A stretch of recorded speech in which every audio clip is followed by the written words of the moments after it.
It's so cool how God works, because here's the thing is we were connected before, Yep. completely different than we are now. We go our separate ways. And when we come back together, we're completely transformed. Wildly, like So wildly. cool. And that's like the most beautiful thing about redemption, right? And I see pictures of my old self, and I'm sure you feel the same, where you're like, who is that person? Oh, yeah. Or you feel sad for that person. Mind Yeah. you, that sadness led to revival. And Yeah. so it feels like it just feels so hope filled for other people to know that it's possible. And I hope that as people listen to this show today and they hear your all story, that they feel that sense of hope and that sense of possibility for themselves. Yeah. You know, when I look back at the person that I used to be, and you know how wild I was, I mean, that was an interesting stage, right? But Yep. the reality is I was just hungry for fulfillment. Mm-hmm. I was hungry to feel peace and joy and love and worthiness and all those things. And now I know that the only thing that can thirst that quench is Jesus, you know? Yeah. And it's so cool. It's completely true. This morning, we've been talking a lot through different mediums of social is this idea of the fig tree and what transpired with the fig tree in Mark and multiple other places in the Bible, where from the outside looking in, right? Like Brandon, you had a career, you had all the glitz and glam and the goodness of like fellowship, though it was just like surface level friendship at the time.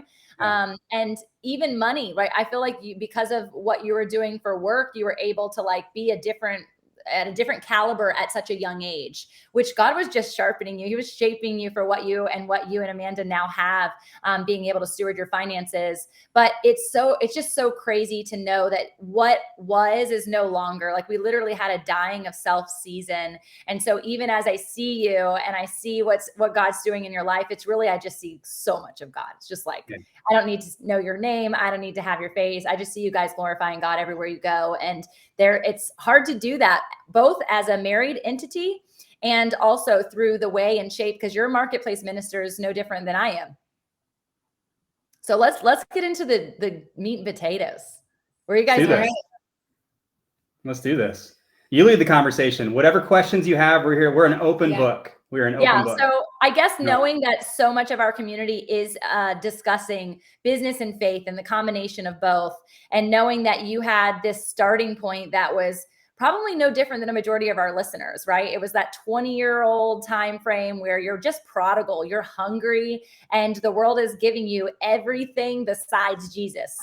Now, there are some people who are dishing out Jesus, but our minds and our eyes were just fixated on something else. Talk about that individual journey, Brandon, and then how you ended up meeting Amanda shortly after you left here. Yeah, absolutely. So when we knew each other, it was prior to me joining the Army. So I joined the Army when I turned 21. And of course, lived in Virginia Beach at the time, was born and raised there.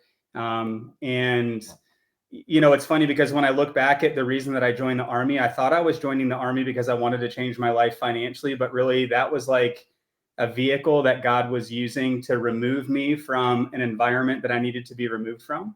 So good. But the thing is when I joined the military, the things that I was trying to get away from was legal trouble, alcohol.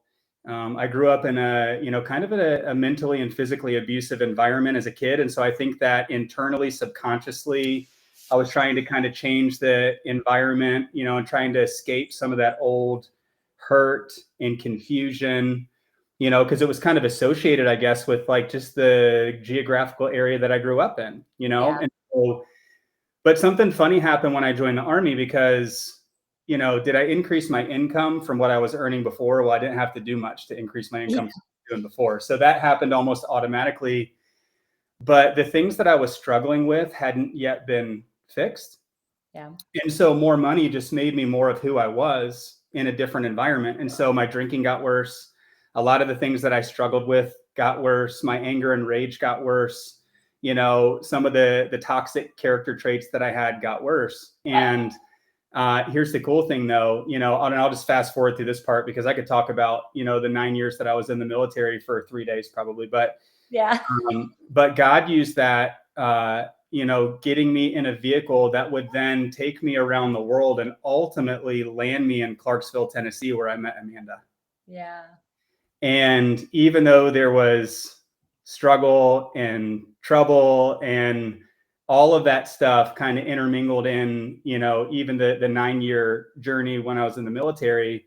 All of those things ultimately, you know, were a part of God's bigger plan to, number one, help me come to the, you know, the place and the understanding that I was searching for and seeking more, and that something was missing, because no matter what I did to try and fill a gap or fill a void or create joy, it was all just temporary.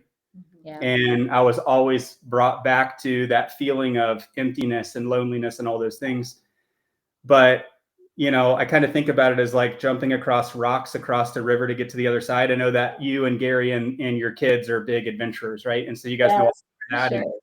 And so I was just jumping across these rocks to ultimately land in Clarksville, Tennessee, where I would come into a relationship with Amanda. And here's the thing is, I think that we even went to church a few times together when I lived in Virginia Beach, right? And so I would go there, and it's not like I wasn't a believer prior to meeting Amanda. I fully believed in God, but I grew up a very surface level Christian. And I think that, you know, unfortunately, and by accident, a lot of the body of Christ is that way, right? Like, not really a super deep and meaningful understanding that there can be real relationship with Jesus, you know? And so I was kind of like a check the block rule follower Christian. Like, I want to do more good than I do bad, you know? And so, so I believed, but when I came into a relationship with Amanda, she just went to remove the troublesome puppy who's going to sit here and bark at us through the glass office door.